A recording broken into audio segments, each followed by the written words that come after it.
We're back, and have another opening shot of a planet. At least it's not Earth this time. But it is the exact same as the end of time, because there's exposition. This planet sent the universe a message. A bell tolling among the stars, ringing out to all the dark corners of creation, and everybody came to see. Although no one understood the message, everyone who heard it found themselves afraid, except one man. Great, so who is this man? Ah, of course, the Doctor. Bring proof of courage and comradeship. What is this ship and why are you here? Speaking of ships, this one looks very familiar. Species and planet of origin.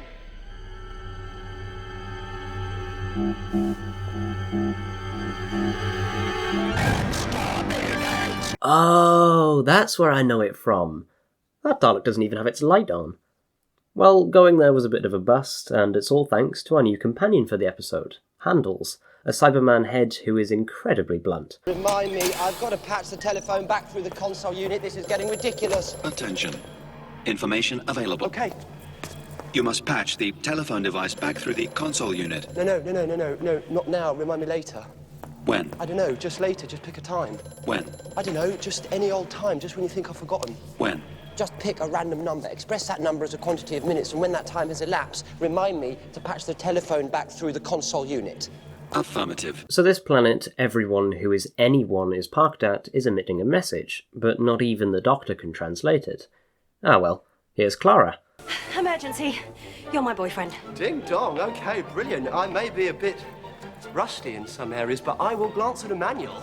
No, you're not actually my boyfriend. Oh, that was quick. It's a roller coaster, this phone call. But I need a boyfriend really quickly. Well, I hope you're nicer to the next one. No, shut up. Christmas dinner. Me, cooking. So I may have accidentally invented a boyfriend. Oh, come on, it can't be that hard for Clara to get a boyfriend. She's gorgeous. Though I suppose when you're time-travelling constantly, it would be quite difficult to juggle. Let's try one more ship. I'm sure this one will be okay. Okay, don't be alarmed. I come in.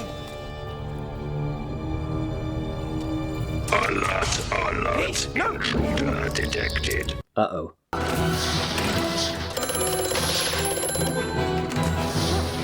need you. I'm cooking Christmas dinner. Shut up, my Cyberman! Well, can't we do both? No, yeah, why not?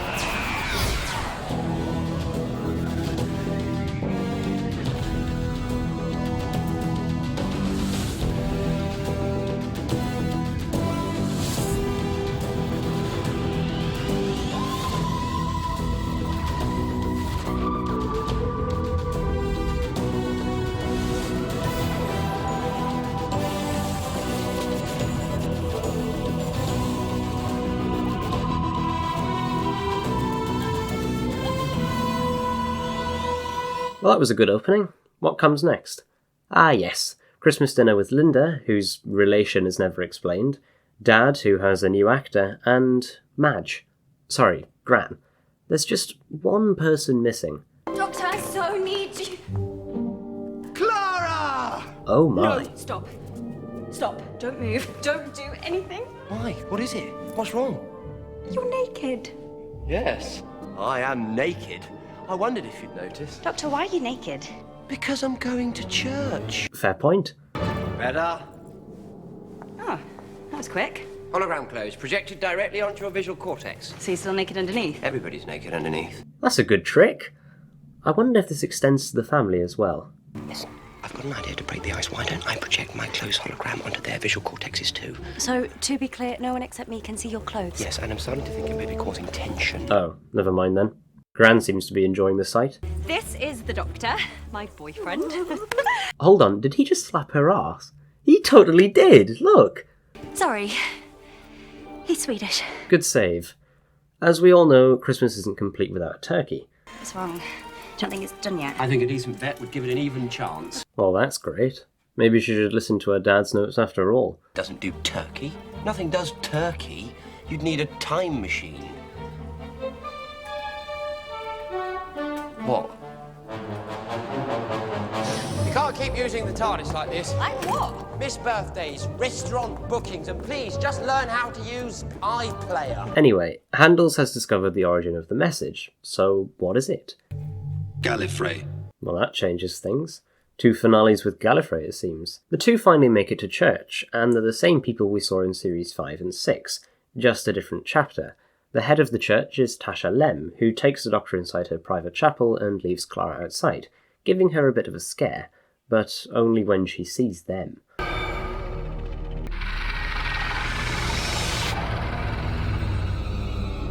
So Tasha has a personal teleport down to the planet, bypassing the shield. She lets the Doctor use it, but for only an hour, and at the cost of his TARDIS key. Bummer. Down there, Clara spots a hand, but it's only stone. It's only a statue.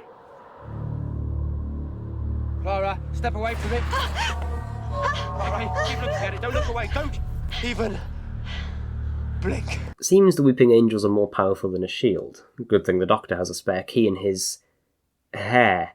Oh my god, he's bald! So yes, for the whole of this episode, Matt Smith has been wearing a wig, because his actual hair was way too short to be the Doctor. What's the excuse for this one? You shaved your head. Yep, clever plan to get us past the shield. You got bored one night, didn't you? Yeah, tiny bit bored. Is that what happened to your eyebrows? No, they're just delicate. And a cheeky jab at his eyebrows being non-existent. Materialising in the town of Christmas, they come up with a quick cover story. We're a couple from the next town. My name's probably Hank or Rock, something like that. Or Daisy. Shut up. Hello. Good to meet you. Nice snow. Most pleasant to meet you too. Most pleasant, most pleasant. I'm the Doctor. I'm a Time Lord from the planet Gallifrey. I stole a time machine and ran away, and I've been flouting the principal law of my own people ever since. That wasn't quite what I was meant to say. I'm an English teacher from the planet Earth, and I've run off with a man from space because I really fancy it. No! Ah, I see. Yes, of course. It's a truth field. Oh, that is so quaint. I haven't seen a truth field in years. I'm wearing a wig. I wouldn't want to live in that town. At least there'd be no crime, I guess. It must make living difficult. Not at all. Yes. Heading inside the church, we finally get to see what we've been waiting for. The constant of Matt Smith's run. Well, kind of. What's wrong? It's only a crack in the wall.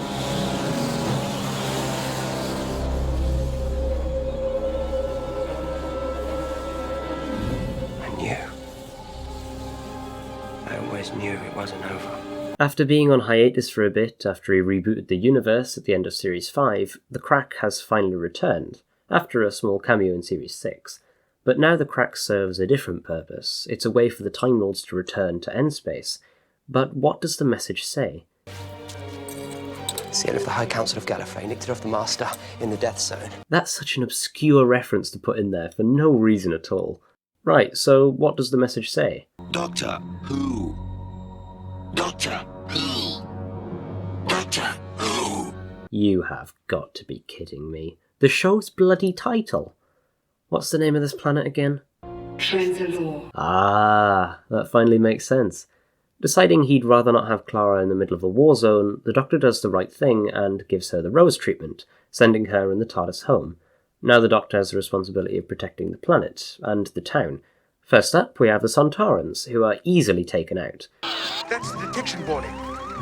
Our invisibility cloak is compromised. What's wrong with it? I don't know. I can't see it. Well, it looks invisible to me. Next is a Weeping Angel, who he solves quite cleverly. Then there's by far the most unique. Incinerate. Now that is cool. And the play on delete with Incinerate. Defeating it is a visibly older Doctor. He really is here to stay, it seems. So how does he defeat it? He sonics it? But I thought the sonic didn't work on wood. I just sent an instruction to your firearm to reverse the polarity and fire out the back end. Now, as we're standing in a truth field, you will understand I cannot be lying. If you like, you can scan my screwdriver. Verify that's the signal I send. Signal verified.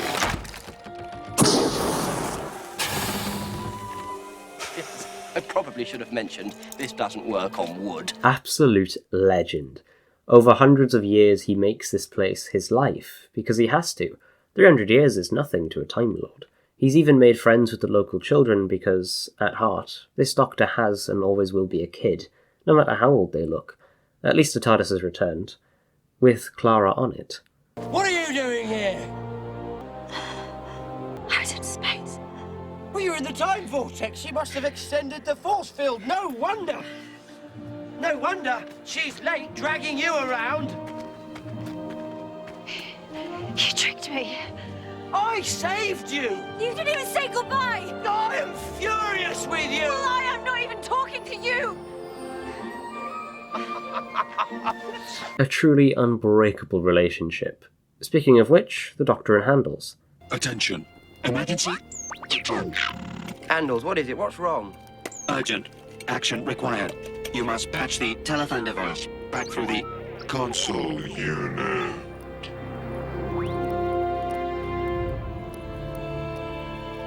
Even though we've only known him for half an hour, this is a really sad death. His only constant friend for 300 years. And just like that, he's gone. But everything ends. Even the Doctor. You don't die. You change. You pop right back up with a new face. No, not forever. I can change 12 times, 13 versions of me, 13 silly doctors. Okay, so you're number 11, so... Ha, are we forgetting Captain Grumpy? Huh? I didn't call myself the Doctor during the Time War, but it was still a regeneration. Okay, so you're number 12. Well, number 10 once regenerated and kept the same face. I had vanity issues at the time. 12 regenerations, Clara. I can't ever do it again. This is where I end up.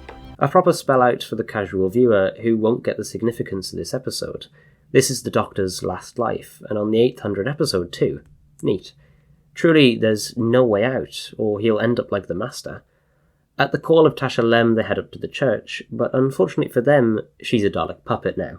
Thing is, though, this was kind of spoiled in the middle of their scene. It would be so much more impactful if it wasn't.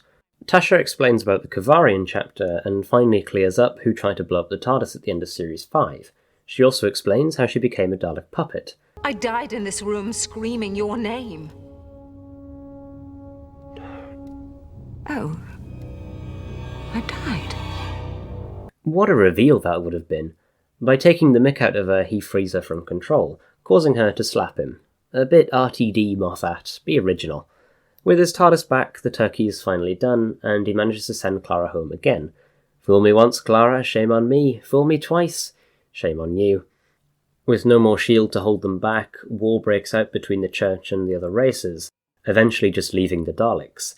But even with all that, the Doctor sends the TARDIS to pick Clara back up. Sorry, Tasha sends it back.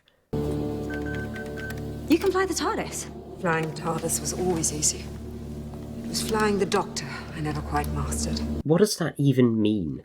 Heading inside the church, Clara meets the Doctor again, but this time he's a lot older than before. 900 years, in fact. After all that time, the Daleks have pretty much won, finally outlasting the Doctor. After an emotional goodbye, the Doctor heads up to the bell tower, ready to face the end. But downstairs, Clara speaks to the Time Lords. Help him. Help him change the future. Do it. Do something. You've been asking a question. And it's time someone told you you've been getting it wrong.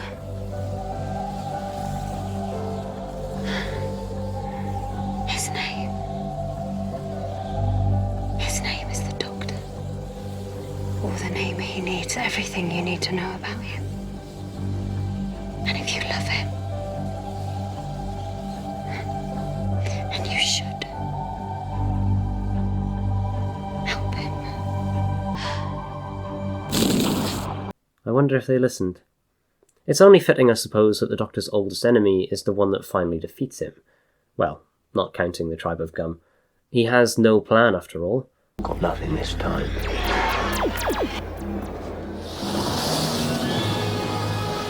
Yes! Yes!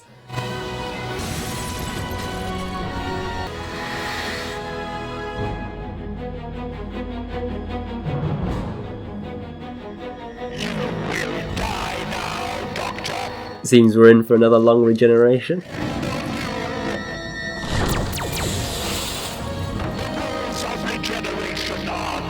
Sorry? What did you say? Did you mention the rules? Now, listen, bit of advice. Tell me the truth if you think you know it. Lay down the law if you're feeling brave. But, darlings, never, ever tell me the rules. You think you can stop me now, darlings? If you want my life, come and get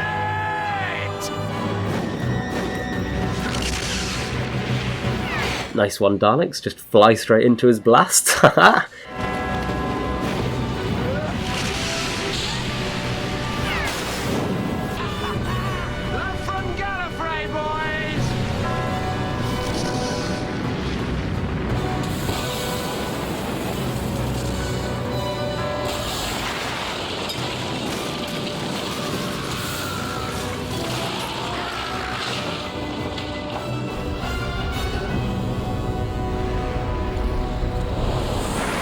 I think this was the best one so far.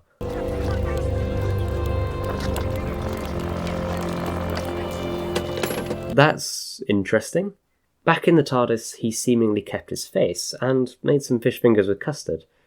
Please don't remind me. Started. I can't stop it now. This is just the reset. Whole new regeneration cycle. Ooh. So, a whole new cycle with an undefined amount of regenerations. Honestly, the perfect solution. I know I said that Nine's regeneration was good because there was no big speech, but you can't fault one, and Matt Smith delivers his perfectly, his last hurrah, even giving us a visit from not Amelia Pond and some life advice. We all change. When you think about it, we're all different people, all through our lives. And that's okay, that's good, you've got to keep moving so long as you remember all the people that you used to be. I will not forget one line of this. Not one day. I swear. I will always remember when the Doctor was me. We even get a visit from Amy, a woman who is also wearing a wig and not actually there, since Karen Gillan was in America filming Guardians of the Galaxy. Right, enough of that soppy crap. Bring on the regeneration. No, no. Please don't change.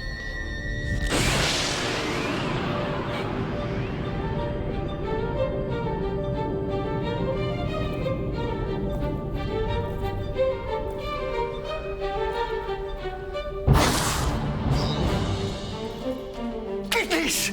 I've got new kidneys! I don't like the colour. Off your kidneys. And already a banger of a first line. Stay calm.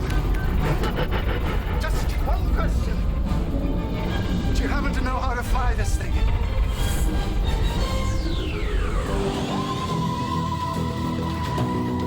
Time of the Doctor, quite honestly, the best regeneration yet. And that's not just nostalgia bias. Okay, it might be a little bit, but my opinion still stands. Matt Smith's run is one that I am really disappointed by when looking back on it. He started out with a pretty much perfect self-contained first series, with, as I said, a fairy tale aesthetic. It was really nice, but as soon as Series 6 started, that was completely lost. All the magic was just gone. The quality of the stories declined as well, and that's not even mentioning the series arcs. In Series 5 we had the cracks, started in the first episode, was resolved by the end. The only question was, what was the deal with the Silence Will Fall stuff? Something that was answered in the next series, Series 6. The silence stuff was a bit confusing and didn't really land on its feet. There was also something going on with the lights flickering, but that didn't go anywhere. Then Series 7, which was just to do with Clara and who she is, culminating in her saving the Doctor throughout his whole timeline, then moving on from that as the next episode was the 50th anniversary. There was also the departure of Amy and Rory halfway through the series, and it was probably about time, as Moffat's writing for them had deteriorated very noticeably, especially when they are about to get divorced out of nowhere to the audience. For some reason the series was split in two as well, not that I really remembered that.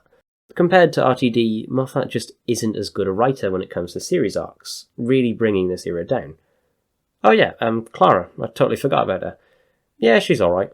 She has a great chemistry with Matt Smith, she's incredibly fun, but I much prefer her relationship with Peter Capaldi, so I'll talk about her more in tomorrow's episode. This episode is honestly incredible, and it's the one that I remember the best so far. The feeling I had when the crack opened in the sky is one I'll never forget, as it puts such a big smile on my face. The only shortcoming I can think of is the villain, as there isn't really one. Yes, the Daleks are basically the overarching antagonist, but they only become a proper threat right at the end. And, to be honest, I actually really like this. It removes the agency from the story and just lets you sit back and relax, only being on the edge of your seat right at the end. It's just perfect. And that's Matt Smith, my first Doctor, but not the Doctor that I grew up with. That title goes to Peter Capaldi, the 12th Doctor, who we'll be looking at tomorrow. I'll see you then.